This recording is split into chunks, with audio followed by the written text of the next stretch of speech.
Vamos estar daqui a pouco em direto então com a nossa Susana Gonçalves. Vamos voltar também a Góis, onde está o Miguel Fernandes, até porque esta segunda parte vai ser dedicada então a todos aqueles que estiveram e alguns continuam a estar no combate aos incêndios. Foram milhares, foram milhares. Os homens e mulheres bombeiros deste país que se mobilizaram no combate no terreno aos incêndios da Papilhosa da Serra, de Góis, de Pedrógão Grande. Aliás, no sábado passado deflagraram mais de 150 incêndios no nosso país.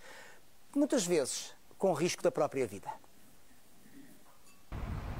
No quartel de Faro, no domingo, só houve um pensamento entre os bombeiros sapadores: estar no terreno com os seus camaradas de Pedrógão Grande. Foram inúmeros os nossos operacionais que me contactaram, uns pessoalmente, outros telefonicamente, outros através da SMS. Alguns estão de férias até, inclusive, a prontificarem-se, a irem para cima, se assim fosse caso. Tiveram de ficar no quartel porque não se sabe se o fogo também lhes bate à porta.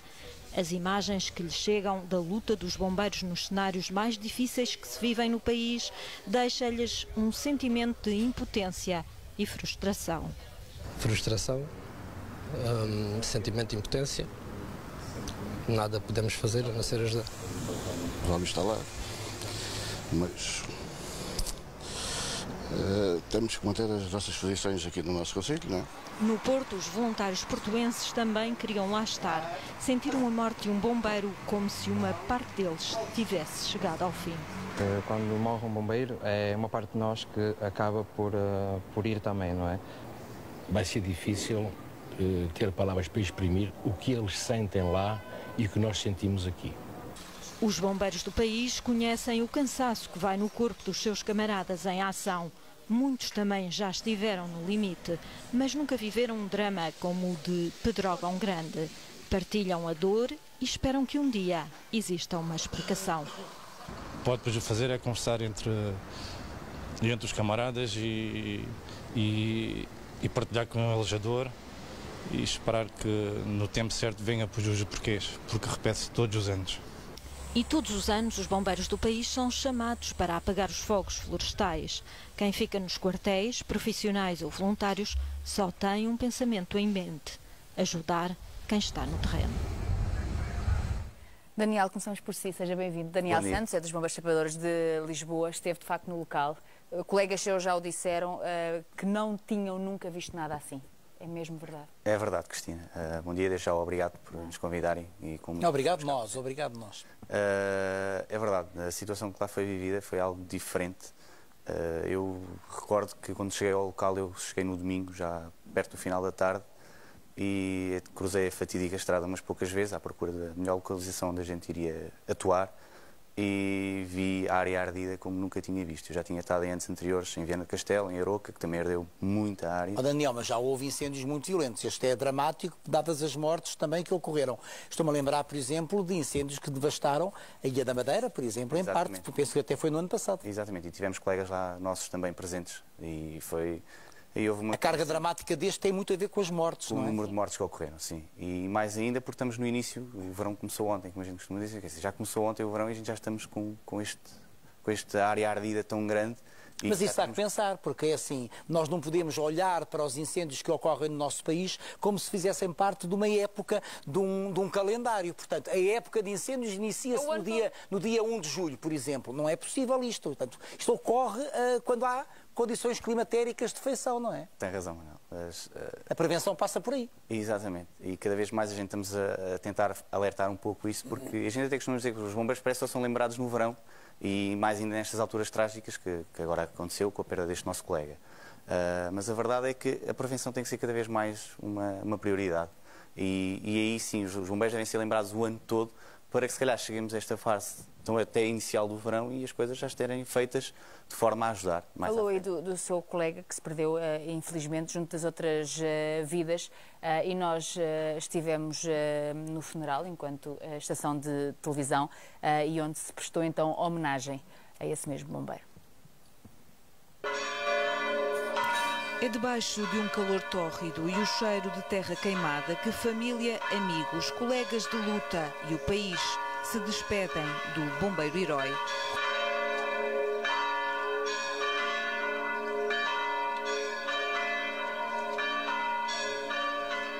Rostos carregados, palavras não as há. Consternado, não... E é lógico que me sinta assim um pouco com falta de vontade para conseguir exprimir tudo aquilo que sinto por ele e porque moramos frente a frente na mesma urbanização, não é fácil, não é fácil. O quartel e a igreja de Castanheira de Pera foram pequenos para tanta gente, filhos da terra devastada pela tragédia que levou cruelmente tantas vidas. Gonçalo Conceição, 39 anos, morreu a tentar salvar uma família na maldita estrada da morte. Seguia com outros 4 bombeiros numa viatura de combate quando, no meio do fumo, um carro chocou de frente com um autotanque e foi no socorro às 3 pessoas encarceradas que foram apanhados pelas chamas. Gonçalo não resistiu aos ferimentos.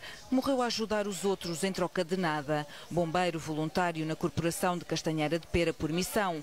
Era casado, pai de um filho menor de 11 anos e proprietário de um restaurante. Que interagia com uma facilidade enorme, impulsionava os outros, arrancava sempre à frente, vinha atrás puxá-los. Era uma coisa impressionante. Eu tenho dito aos seus colegas que tudo aquilo de bom que se diz sobre o Aça ainda fica muito por dizer. Os outros 4 bombeiros, colegas de Gonçalo, continuam hospitalizados. Apenas um está livre de perigo, uma mulher bombeiro. E entre os 3 feridos graves, há um pai e um filho. Nós, enquanto estava a passar esta reportagem, estávamos aqui a tentar perceber o que é que pode ter, porque se falou ali na estrada onde, de facto, mais pessoas perderam a vida, do que é que poderá ter acontecido, porque é quase inexplicável, porque não se entende, porque é que foram, porque é que, de repente, morrem todos queimados, não é? Há explicação para isto? Acho que os relatórios ainda estão por vir e ontem a Ministra falava nessa situação. Há muitas perguntas que têm que ser respondidas. Sim, a questão é, será que vêm as respostas? Porque estamos a falar às vezes de matérias a nível da natureza, é uma conjugação de fatores que contribuiu para que algo, que esperemos que seja explicável, não é? Que venha-se a tornar-se explicável o que aconteceu. As pessoas estavam a tentar fugir, ponto. A estrada estava aberta, há quem questione esta decisão, a estrada estava aberta. Pois, a estrada estava aberta e as pessoas acabaram por optar por ali numa tentativa. E foi uma ratoeira aquela estrada. Só que as pessoas, ninguém tinha esse conhecimento e se calhar a conjugação de fatores que aconteceram, naquele preciso momento também o fogo evoluiu de uma forma muito rápida e pode ter contribuído também para apanhar todos de surpresa, até as autoridades que... E o próprio calor, Paulo, bem-vindo também, muito obrigada por estar connosco. Obrigado, o calor, as pessoas na fuga aos carros bateram uns contra os outros, tudo isso provocou visibilidade, má visibilidade. Aquilo, não é? Sim, portanto, como o fumo é muito denso derivado da vegetação, quando se deu os acidentes, houve pessoas que nem conseguiram sair dos carros porque ficaram encarceradas. Daí também ter havido esta... E as chamas pegam-se aos carros. Exatamente, e a velocidade de propagação deve ter sido muito rápida, que se calhar no posto de comando não se tentaram a perceber, estavam a fazer um planeamento para uma determinada hora para depois cortar, possivelmente a ventilar esta situação. O Paulo é bombeiro há quantos anos? Há 29. Ó Paulo, que sentimento é que experimenta ano após ano, depois do nosso país ser devastado por incêndios ano após ano? Há aqui alguma frustração porque as coisas continuam tal e qual estavam há 10 anos ou há 20?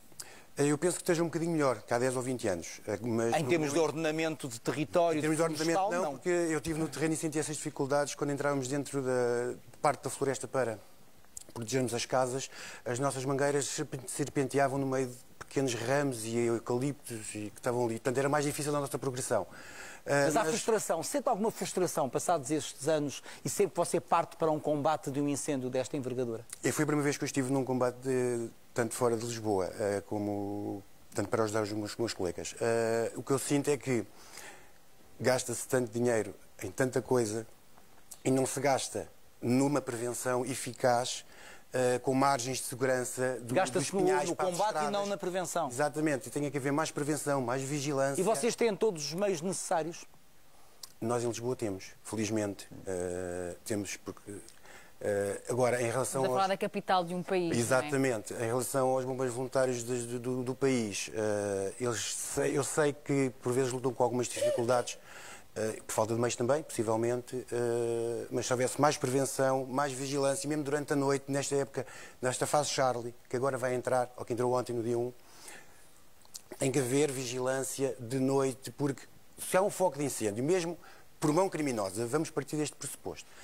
Se houver vigilância no terreno, ataca-se imediatamente. Dá para meter lá os meios em pouco tempo, mesmo com a sua alerta imediata. vento. Eu, quando estive na zona de Figueiró, nós fizemos lá o combate a um incêndio e proteção das habitações que estavam no local. Portanto, aquela zona foi evacuada pela GNR, e muito bem. Foi difícil, mas com os meios que se montou conseguimos levar, como costumamos dizer, o barco a bom porto. Mas tivemos a noite toda de prevenção. Às 7 da manhã já estavam perto de 28 graus, isto já na terça-feira. 28 graus. A partir das 2 da tarde começou-se a levantar vento e houve reacendimentos. E se nós não estivéssemos ali, se calhar esses reacendimentos poderiam levar a projeções para umas ilhas que ainda lá estavam, por arder, que nós não deixámos. Mas então deixe-me introduzir o Pedro. Pedro Brás está ao telefone connosco, é bombeiro. Aliás, é ele o autor de uma fotografia que tem estado muito presente nas redes sociais, eu própria partilhei, que mostra uma série de bombeiros deitados na relva depois de muitas e muitas horas de combate. Ó Pedro, como é que eu não consigo imaginar como é que alguém consegue estar a combater um fogo 24 horas seguidas, e às vezes isso acontece convosco, certo? Bom dia, Pedro. Olá, bom dia. Bom dia. Sim. Olá, bom dia.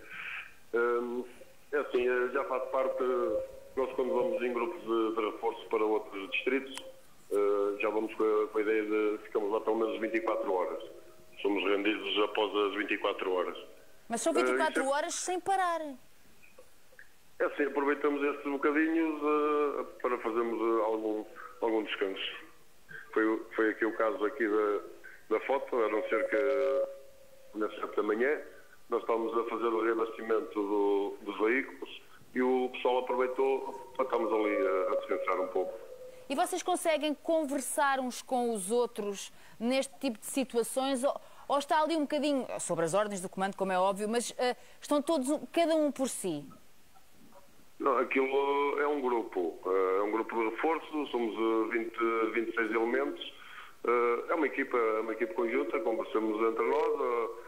Há pessoal uns mais cansados do que outros, mas vamos dando apoio uns aos outros. Pedro, o que é que viveu nestes dias ali? Um drama grande. Aquelas populações totalmente aterrorizadas. Por isso é que eu digo, não é a foto que tem algum terror, mas sim aquilo que vivemos ali junto daquelas populações. Incêndio a arder com uma agressividade extrema, que não é muito normal, mas é isso. Pedro, um abraço. Muito obrigada pelo seu trabalho. Obrigado. Muito obrigada. O Nuno Moreira também é bombeiro, mas é bombeiro voluntário. Entendo como opção de vida e como opção profissional ser-se bombeiro, mas o que é que leva um homem, portanto, que tem como paixão ser bombeiro, ser voluntário? Portanto, porquê é que é bombeiro? Bem, bom dia. Já vem de família. Habitualmente é isso, passa de pais para filhos, é? Portanto, o meu pai já era bombeiro. E faz mais sentido quando se vivem tragédias como esta? Quer dizer, não é muito agradável. Nós, quando vamos para estas situações, não gostamos muito, mas estamos sempre com aquela ansiedade de ajudar, claro, e dar o nosso melhor. E como o meu camarada estava a dizer, é isto. É a vossa vida colocada ao serviço do outro. Exatamente. E como o meu camarada estava a dizer, isto é um grupo e todos olhamos uns pelos outros. Ninguém fica para trás. Claro que isto é um bocado complicado. Quando chega a época dos fogos, todos os anos há sempre tragédia. Infelizmente aconteceu isto, que está-se a falar por causa de responsabilidades. Mas só que também eu acho que aqui a mãe natureza mandou mais do que nós. Foi rápido demais. Eu estive em Penela e tão depressa. Eu cheguei às 2 da tarde, estava em Penela, na Serra, e nunca mais me esqueço que o autocomando do comandante de coluna marcava 43 graus. Portanto, além dos 43 graus, mais o fogo em si, é muito complicado. Deve haver ali alturas em que se atingem temperaturas de 1000 graus com o fogo, exatamente, não é? Exatamente. Mas pronto. Mas de resto, damos o nosso melhor para ajudar. os próximos... Uma situação de exaustão pode ser complicada, porque até que ponto é que passados as 24 horas de trabalho ali com a adrenalina em alta no combate a um incêndio, pode afetar o discernimento de um bombeiro? Bem, eu já tenho 22 anos de bombeiro, já passei por muitos fogos, infelizmente, já passei por muitos fogos. Este aqui, eu acho que vai ser o fogo do ano, também por causa das vítimas que morreram. Mas eu tive o fogo grande também que houve em Tavira. Exatamente. Também. Quer dizer, isto é um bocado complicado. A mãe natureza, o bocado estava a dizer, a mãe natureza, por mais que a gente tenha vontade e temos vontade de apagar o fogo, a mãe natureza às vezes surpreende. Por isso é que temos que investir na prevenção. Exatamente, e era o que o meu camarada estava a dizer, a prevenção acima de tudo. A prevenção que não é feita. Exatamente. Vamos só então. Isto é verdade, isto das limpezas, claro que ajudaria, mas depois há pessoas que... Isto é tudo muito complicado e o país é muito absurdo. Eu soube de alguém que cortou uma espécie qualquer justamente na limpeza da sua propriedade e foi multada, porque aquela espécie... agora vou exagerar um bocadinho, mas até há ervas daninhas que podem ser protegidas por lei. Portanto, isto é tudo muito complicado. O país é um absurdo, isto é tudo um absurdo. Concordo.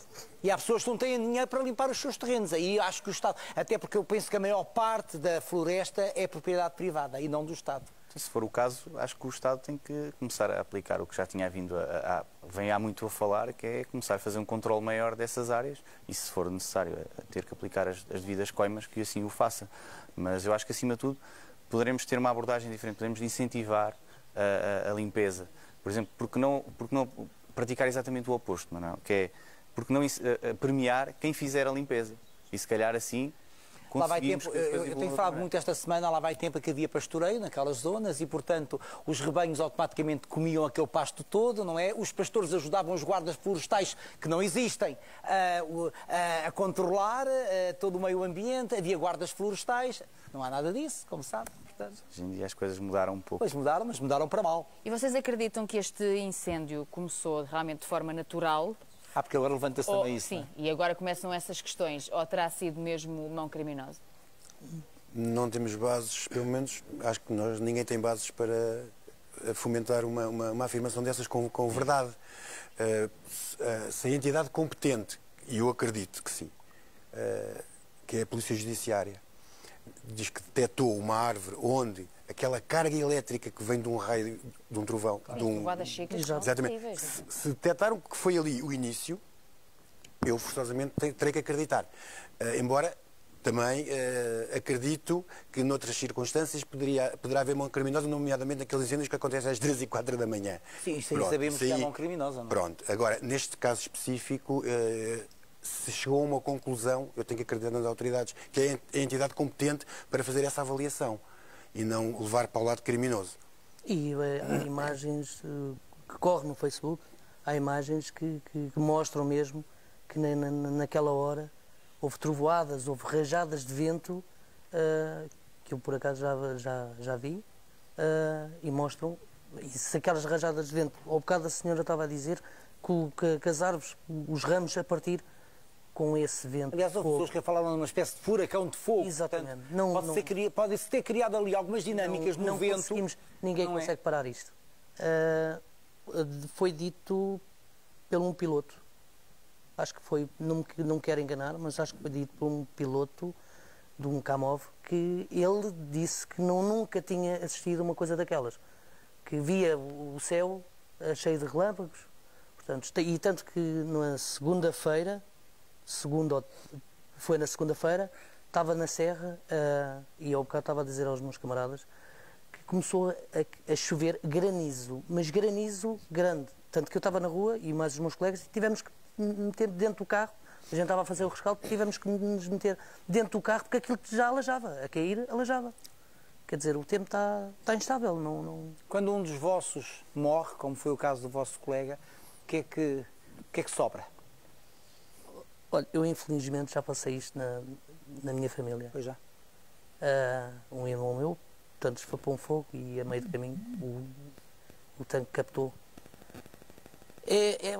Nós sentimos um bocado Mas não o fez deixar de ser bombeiro, isso? Não. Essa perda? Pelo contrário. Tenho orgulho e sempre disponível para ajudar as pessoas. O ano todo? O ano vocês todo, trabalham o ano exatamente. todo? Nestas alturas, e sempre que isto acontece, depois as pessoas que estão muito aflitas dizem sempre: não apareceu aqui nenhum bombeiro.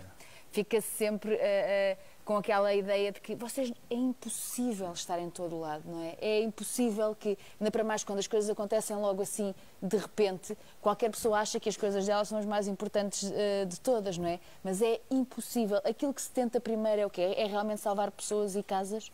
Sim, a prioridade será sempre salvaguardar as pessoas, sempre. E cortar a progressão do fogo, não é? Nomeadamente para as aldeias. Há ali uma série de fatores que a gente temos que considerar. Eu costumo dizer que a gestão humana que a gente faz é muito difícil de fazer, muito, porque temos que ponderar muitos fatores. E neste caso nós tentamos sempre ajudar a população porque as vidas são sempre a nossa prioridade. Às vezes temos que saber que combater o fogo, ou os frentes de fogo, é a melhor maneira de a gente poder salvaguardar as outras pessoas também. E às vezes é complicado mesmo com os meios todos que estão no terreno conseguirmos atender a todos aqueles pedidos de ajuda que nos são feitos. E essa gestão é que é complicada de fazer e nós fazemos sempre o nosso melhor e é óbvio que às vezes é difícil termos as pessoas ao pé de nós a pedir ajuda e a gente não conseguir ocorrer a todas essas pessoas. Lá em Castanheira perto houve uma situação em que a gente estávamos numa pequena frente de fogo, conseguimos gerir o nosso pessoal porque as ambulâncias encontravam-se todas em serviço, estavam longe e houve uma senhora que partiu uma perna enquanto tentava combater o fogo da sua própria casa e da casa da sogra, se não estou em erro. E possivelmente com uma mangueira. Pois, com baldes, porque elas já não conseguiam chegar com a mangueira ao local. E no meio daquele fumo, ela distraiu-se e acabou por partir uma perna. E nós, que nem tínhamos a ambulância connosco, estávamos num veículo de combate a incêndios, no caso até era urbano, fomos lá prestar os primeiros socorros até chegar às ambulâncias lá ao local. Por isso é que eu digo, é difícil estabelecer esta gestão toda de tantas ocorrências ao mesmo tempo. Como é que as vossas famílias viveram estes dias também? Porque vocês foram para zonas onde não podiam dar notícias, porque não havia quase rede de telemóvel, não é? É sempre assim. A família acho que já se começou a habituar um pouco. Felizmente eu sei que a preocupação está sempre lá.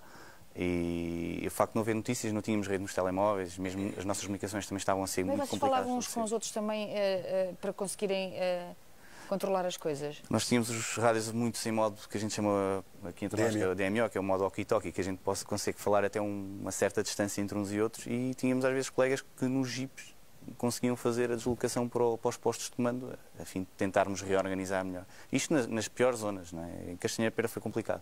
Não tínhamos mesmo, as comunicações foram complicadas de se estabelecer e o telemóvel que a gente muitas vezes pensa que o telemóvel nos vai ali, então esquece. Não havia rede nenhuma. Torna-se difícil a coordenação de equipas com essas condições, não? Sim, torna-se... É um pouco o que diz a Cristina, que a dado momento já é cada grupo por si, não é? Sim, nós temos os grupos organizados. Portanto, o chefe de equipa dos grupos nunca larga os seus homens, como é lógico. Claro. Está sempre em permanência de contacto com o COS, neste caso. Em DMO, naquela situação de rádio que nós falamos, e depois tentamos, quando possível, ou por deslocarmos 50 metros ou 100 metros mais acima, ou para outro ponto, contactamos a central e informamos se vamos, em ponto de situação que está, por exemplo, ou se nos vamos deslocar com outra missão para outro ponto que nos é dado pelo comandante do setor onde nós estamos a atuar.